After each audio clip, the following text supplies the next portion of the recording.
Welcome in, Agile Mentors. We're back for another episode of the Agile Mentors Podcast. I'm with you here as always, Brian Milner, and today I have one of my dear friends with me, Mr. Kert Peterson is back. Welcome back, Kert. Thank you, Brian. It's great to be back with you. Love having Kert on. Kert is one of my mentors, and actually the first person I ever came in contact with when I was trying to become a CST. He kind of showed me the ropes and took a lot of time helping me to understand how to do this thing. So I have a huge debt of gratitude to Kert that I can never repay. But it's funny, Brian. Let me just say, I have the same debt of gratitude to Mike Cohn. So it's funny. It's coming full circle. That's awesome. That's awesome. But we wanted to have Kert on because we wanted to talk about something that I know I've heard a lot of questions about in class, and it's a big topic of conversation. And that is, when we talk about working in the area of shared services, how does product ownership fit and work into that area? Does it fit and work into that area? Or do we find the exception? Is this the place where product ownership just all of a sudden is not able to provide any value? So Kert, that's a huge big ball of yarn to unravel there. But what comes to mind when you think about this? Well, I think back to the origins, what inspired the Scrum framework, which was Japanese product companies in the late 1970s doing things differently, using this sort of rugby approach and getting cross-discipline groups together and seeking to innovate and reduce time to market. So when I think about product ownership arising out of that context, it's very clear, right? There's a printer that I want to get better at. I want to take a Canon EOS Rebel and I want to make the next generation of it. Or I want to take the Honda Civic and I want to improve the way it, shifts or whatever. And so there's a lot of clarity. And I think, I would say an easy vision to sort of begin to form and coalesce around the direction we're moving in. And the shared services groups I've worked with, whether it's middleware or data people, or, cybersecurity folks, they just experience this constant deluge of requests from a variety of stakeholders, dozens, if not hundreds of stakeholders. And it feels like they're always operating tactically.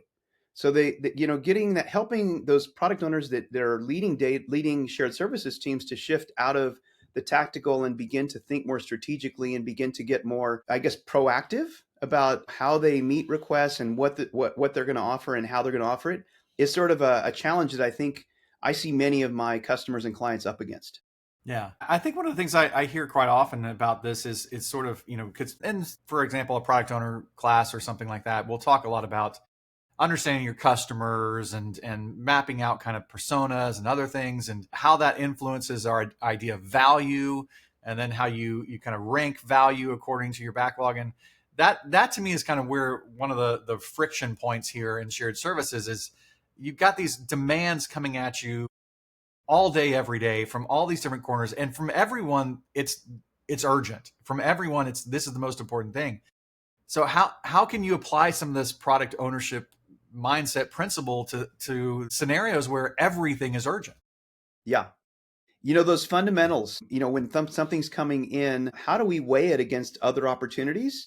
And usually we want to do so financially. How do we kind of begin to assess this particular request or opportunity against others?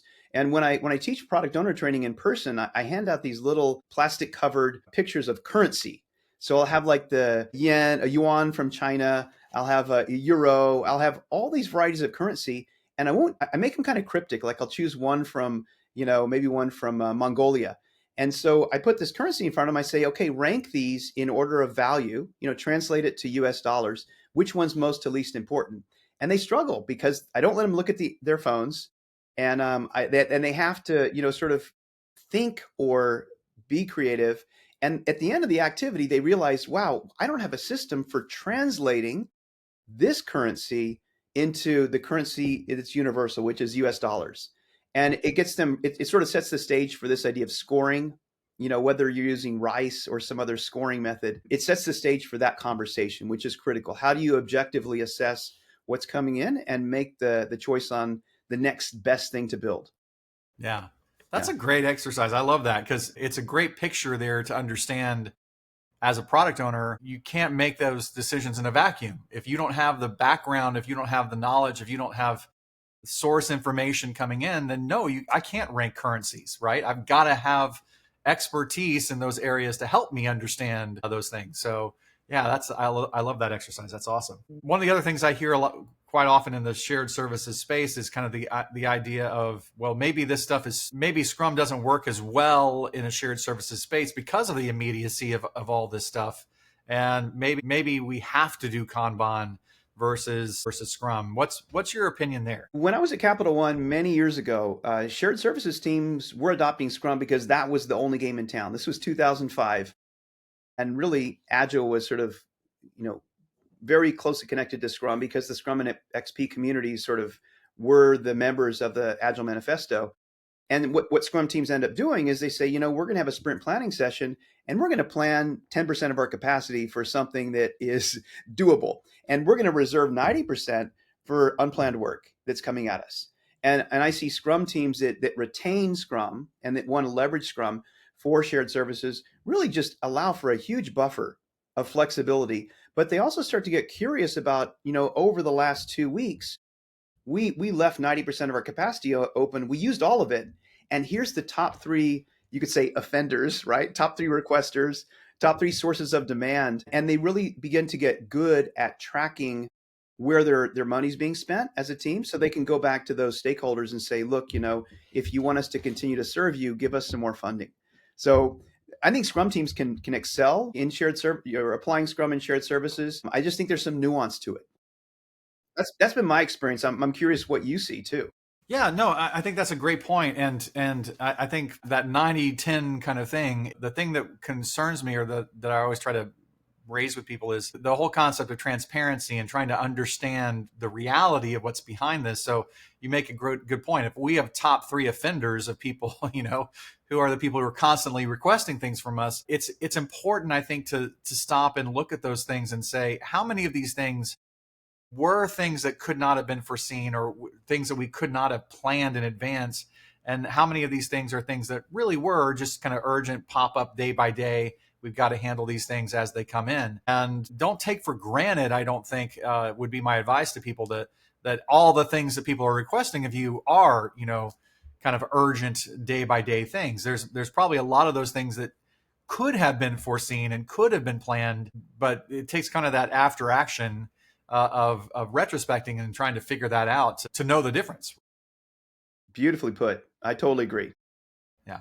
So, Kert, what are some of the other big challenges that you've heard from people in the shared services space when it comes to using Scrum? Well, one of the biggest challenges that I've seen, and one of the things that I think is a great solution, I heard from one of my mentors, Kevin Rosengren, who worked at Capital One for many years. I worked with him at Applied Frameworks, and he's now an airline pilot. He loves to fly. And so he's back doing that commercially. But I worked at Mission Health in Western North Carolina I was a contractor there working with the application support team.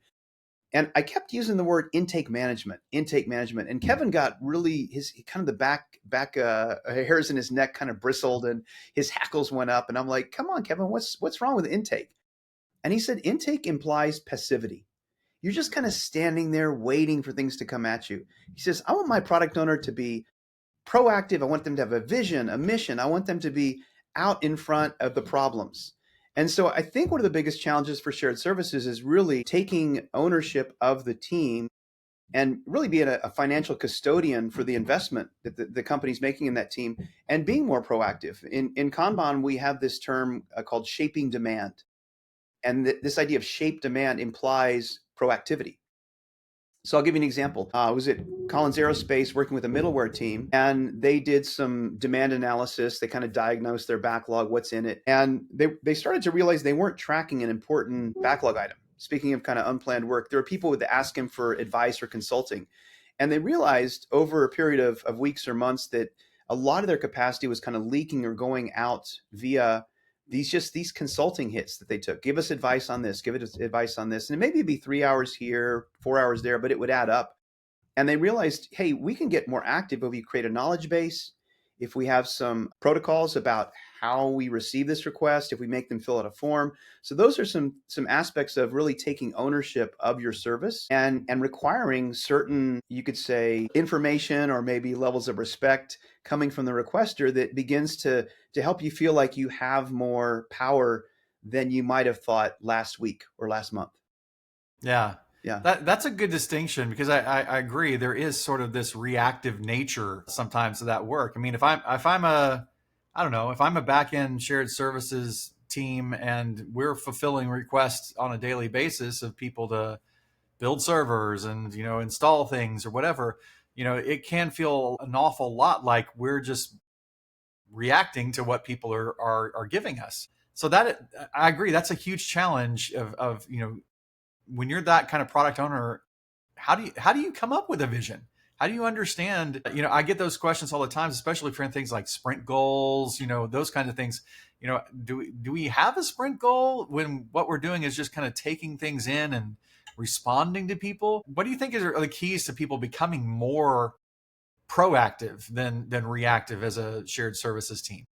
Yeah, that. I think therein lies the challenge, Brian. I think that's a real challenge because I do think that things come at you and it just feels like you're a ticket taker, right? You're just under this deluge of constant work and it's very tactical and it's very kind of, it doesn't it lacks sort of that sense of purpose drive and the ability to say no. Now, some demand is going to be irrefutable. Some demand you just have to say yes to, but I think more often, or I'd say there is definitely a category of demand that you should be able to parse through and determine if it's for you and if it fits with the strategic goals that you've been that you've been assigned or your mandate, so to speak. Gosh, it's shifting from it's kind of like, how do you shift from that fire fighting mode to fire prevention? Right, right. And I think there's a piece of that is kind of, I call it scrambling up to the crow's nest, in the old pirate ships. And you got to have at least someone on the team that's looking out and seeing the big picture and understanding the strategic goals of the business and how we as a shared services team can begin to serve them. But I don't have a, it's not easy because, I think when I was a product owner at Amazon in the early days, and there was a very clear, there was very clear missions like let's grow the number of wish list creators or number of wish lists in the community. And so there was a kind of a clear, you could say, marker and a clear direction for what you're up to. You're serving the community. You're doing things to populate the community, get people more connected. I think there's a lot less clarity and you have to kind of hunt for it, I would say. And I think it does take I think one of the challenges for shared services leadership is to be more connected to the business and to recognize themselves as a more integral part of the business and the ability to actually affect business outcomes. And I think, so anyway, yeah, connecting to the business and Yeah. getting those shared outcomes in view, I think is a part of that puzzle. Yeah, I think you're making a strong point there, because I agree.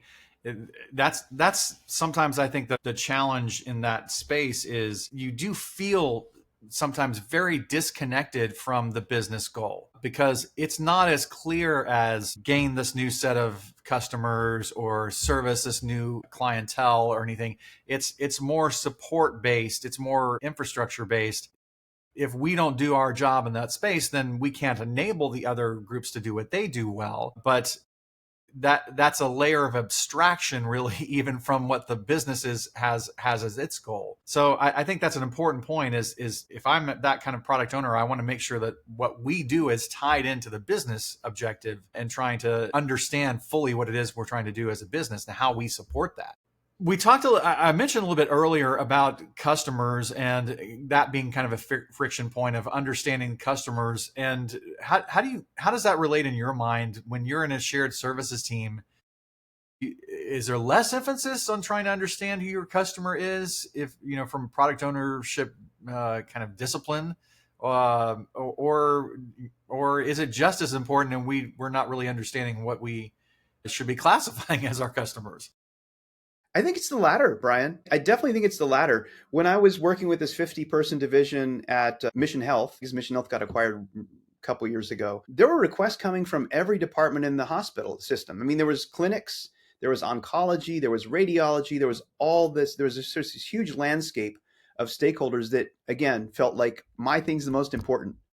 And understanding each customer or segment of you could say the market, right? The 10,000 person healthcare system was really critical to sequencing work and shaping work and determining how to kind of decompose it. And so that was a really vital piece. And when, I think about a few weeks before I left Mission Health, there was a really strong move from the leader there, Joel, to create what we called strategic engagement partners, which really were these proactive individuals that would go out into the landscape of the hospital system and begin to profile the oncology clinicians or the oncology physicians.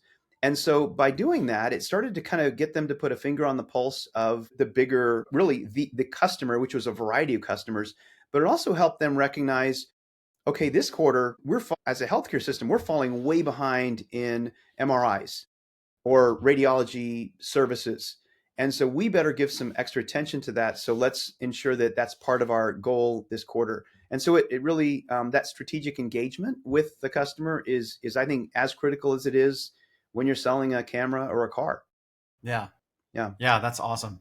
That just brings to mind as well, then the idea of closing that loop with your customer to understand whether what you're doing is actually making impact or not. And I think you gave a good example there, but what about if your shared services team is kind of more internal and, like I said, if we're installing servers, right? If we're installing some big network system or something, and that's what our team does in various places, how do we close that loop in a more productive way and really make sure that the work we're doing, even though it's somewhat repetitive, even though it's somewhat abstracted from your end customer, how do you make sure it's actually doing what's needed?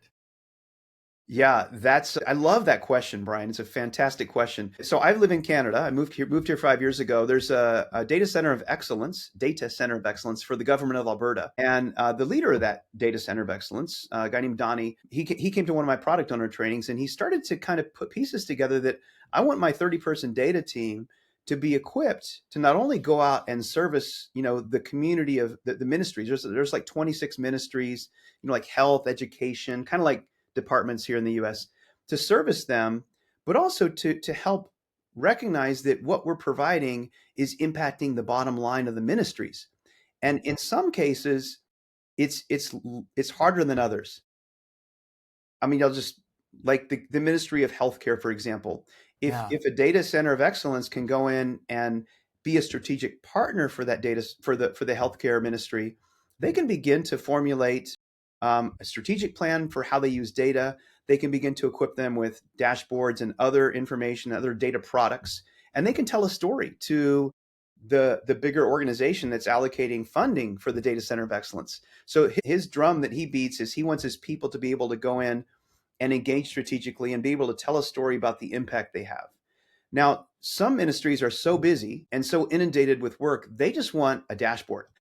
Be a ticket taker, give me a dashboard, and don't bother me with strategic stuff. Yeah. And those are much harder to kind of connect the dots between business impact and our efforts. But there's going to be a subset, I think, of requesters or customers that you're going to be able to start to build a relationship and tell a story. And then those customers become indispensable they can become part of your testimonial. They become indispensable to you justifying your existence the next annual budgeting cycle, so to speak. Yeah. That's so good. One of the other areas I'm thinking about as we're talking about this, because there's a lot of content that comes across in the product owner class about kind of this, the idea that we should be in an experimentation mindset and look at the things in our backlog more as experiments. We're running these things trying to see if they're going to solve the bigger problem. And then if they don't, we find another experiment. Sometimes I hear a lot from people in classes that are in more shared services places that they have a harder time finding how that would fit in with what they do. It doesn't feel like experimentation. It feels like we've talked about, kind of more order taking. So how does that apply, Kert? How do you, if you're a product owner in that space, how can you take more of an experimentation mindset if you're in shared services? Yeah, I love this question. I've never heard this question, Brian, and it's a great question. It's taken me deep down deep thinking about product ownership. I'll throw out I'll kind of expose my thinking, and because I don't have direct experience that I could point to in sort of this experimentation, the application of this mindset to shared services. I can imagine if you have a customer that comes and says, I want a purple minivan, and you're in that mindset as a shared service provider, you're going to want to discover the underlying need and sort of begin to kind of tease out, what is it that what problem are you trying to solve? What is it that you're after? And maybe, we've all seen that famous, iterative incremental picture of, the skateboard, then the, what is the thing with the handles on it, and then a motorcycle and a bicycle. So that evolution of solutions, you could say. And I think if you're in that mindset, you're going to say, hey, I know you want a pink minivan or a purple minivan. Let's start with, this, which is going to move you in that direction, because I know what you're doing is trying to solve this problem. And let's start with that, and then let's see how it goes. So you're enlisting the support and partnership of your customer or requester. And so it takes that willingness to kind of be in a experimental mindset with the shared services provider, I would think. So that's my thought. I don't know how that question lands for you, but it's a great question. No, I mean, I think this is kind of central to what we're talking about here, because, I think there are going to be things that, are just needed. And there's not really going to be an exploration of those things. If we have a government regulation that says we've got to do this and you've got to have this in place by this date or whatever, that's not up for question. I don't need to run a RICE, kind of a prioritization on that, because it's needed, right? It's unquestionable. But I think that sometimes it's sort of that line in product ownership of I think it's very easy if you're a product owner in the shared services space to maybe shift and consider everything as a needed thing, as being an order taker. And if that's the case, then you kind of abdicate your responsibility in that case of understanding and prioritization and everything else, because you're just kind of giving it to the people who are demanding things from you. And I think that there's a balance there. There's a yin and yang, I think, because you've got to understand some of those things are that way, and there are some things that are not. And the things that are not, I've got to understand, as you said, the core need behind it. Because it's very easy to have your stakeholders turn you into just an order taker. And if you allow that to happen, your stakeholders will run over you. But you've got to keep that wall, keep that boundary up, I think, if you're a product owner in that space, to be able to say, now, wait a minute, you're saying you need this. Let me understand why. Help me understand what's behind this. What is it you're trying to do and accomplish with this? It's the whole how versus what kind of discussion, right? Yeah. We have to understand the how behind it, or we have to understand the what behind it, so that we can then talk with a team and find the best how. But if we don't go through that extra work, then I think that we just quite simply become order takers and get overwhelmed with the volume that's coming at us. Totally agree. And I think data teams are a prime example, because of course, everyone these days wants a dashboard. Give me a dashboard. I need a dashboard. And the probing and sort of I call it a consultative approach, the consultative hat you wear to go in and discover what's underlying that request. And like you're saying, what is it you're really wanting and why, and what need are you trying to, kind of achieve there, is often, I'd say, undervalued, and often, not seen, because they're under such a deluge of just, okay, just get them something and make them go away. And I think there's a desire to have, Donnie wanted sort of everyone in the team, his 30-person team, to have that capability or that sort of consultative hat that they could wear. And I think that can come with time, but I do think that there's some people, in that, what we recognized was in that 30-person team, there were probably 6 to 8 folks that were really sort of ready to step into the role of product owner. And so I think one of the things that's important in any team, but specifically in shared services teams, is to recognize there's going to be people, or a person or people, that are sort of inclined towards, being a great listener, being consultative, thinking strategically, and sort of bringing, having kind of I don't like the word gatekeeper, but sort of manning that front gate and ensuring that what's taken in is well understood and well shaped and all that sort of thing. Yeah, I agree. I don't like gatekeeper as well, but there's a judgment element, right? I mean, you've got to apply judgment, and that's, quite frankly, something that only humans can do, is to apply judgment to decisions and understand the story behind the data. Well, this has been great. I really appreciate you coming on and talking about this topic, because, as I said, this is something I hear questions about quite often in product owner classes, because there's a huge number of product owners out there that are in this space and sometimes feel like the headed stepchild. Maybe we just don't fit in. But I think you made a strong case here. I think there's a lot that can apply. Start it. So Brian, I'm really curious, when you think about great product owners, I feel like my question to you is, are they made or are they born great product owners? Do you have any thought, like what comes to mind when you think about that question? Yeah. I mean, there's talent and skill, is what comes to mind. And I think that we all have some natural abilities in different areas, but I think we all have skills that we acquire and learn. And there's discipline to it. There's rigor to that. There's process to it. And I mean, I think there are product owners that have talent that's kind of innate. But for me, it's mostly in areas that's things like communication, right? If you're a poor communicator, you can improve your communication skills, but you see this in politicians and things. In certain times, they talk about certain politicians as being just really good communicators naturally. Mm-hmm. Yeah, they've studied communication and understand how to do it better, but they had an innate skill in that area already, or innate talent, I should say, since I'm differentiating between the two. But yeah, I think I would lean more towards like maybe 90-10 skill over talent, and that it is a lot of practice and learning and discipline that we need to study and know our craft. It's a craft. Yeah. And I think we have to improve on that and get better at it. But yeah, I mean, in this kind of work, I think I wouldn't put too much emphasis on the talent side of it. I think that there is some innateness that can be useful, but yeah, I kind of lean much more to the skill area. Yeah. Yeah.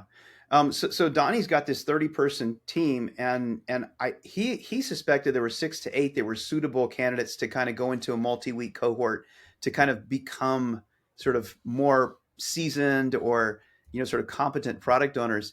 If you had 30 people in front of you and you were asked to choose the 6 to 8 that are most suitable for a product owner program, would you have any thoughts around how you would do that? I mean, I'm guessing you probably wouldn't draw straws, but No. I mean, I think it comes back to some of the things that we talk about whenever I go into organizations and try to figure out who's the right product owner for this product. It comes down to a few common things. First of all, do they have the domain knowledge for the product? Do they know enough about that product to be effective? Know about the market, the customers, those kind of things. Do they have the availability to do the job? Or are they constantly going to be involved in other things? Are you splitting this person between 10 teams? Mm-hmm. And then are you going to be able to give them the authority that they need to make the decisions that they need to make in that role? And if I was trying to decide which is the right person, that would be the rubric I would be using, is trying to say which one of these things, these people match best for this product. Yeah. Right on. Cool. Thanks, man. Thanks for entertaining that last topic. Yeah.